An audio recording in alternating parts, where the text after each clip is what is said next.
What's up, YouTube? This is Too Raw for TV. So in the final regular season game for the Kansas City Chiefs, Patrick Mahomes, their Hall of Fame bound quarterback, has made history.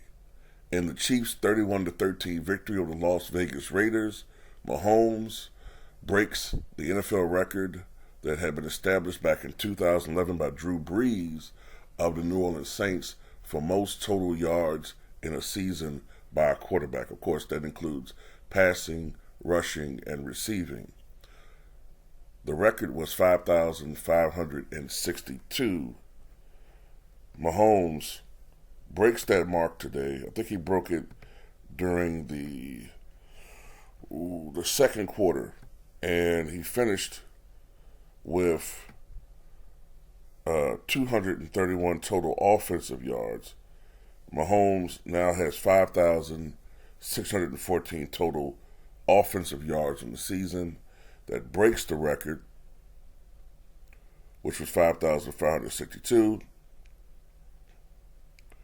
And it also breaks the record for total passing yards, which was held by Peyton Manning of 5,477. And that was established, someone can correct me if I'm wrong, but I think it was in 2015. Let me think about that. Was it 2015 or was it 2014? I can't remember exactly which year it was, but one of those 2 years with the Denver Broncos. Do have to note something, though. This, of course, is a 17-game schedule. Back then, it was a 16-game schedule. That gives them one additional game, so that has to be noted. Plus, look, rules have been slanted so much for the offense that I think all but one of the 5,000-yard seasons have come in the last 10 to 12 years. So I always point these things out just to put things into perspective.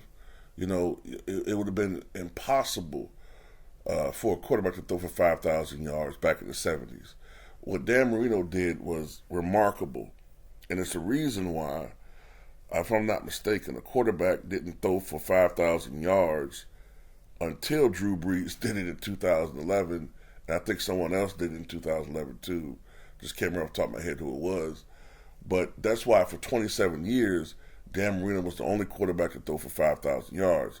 Could only imagine what Dan Marino and guys like Joe Montana would do in today's league. I'm not trying to belittle the greatness of quarterbacks today, but I'm just thinking if, a guy like Marino could connect on 58% of his passes in the 80s, and if a guy like Montana could connect on 62% of his passes in the 80s and 90s, I can only imagine what they'd be doing in today's league.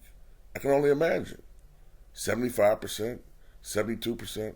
But anyway, that's all I got to say about that. Tell me what you guys think.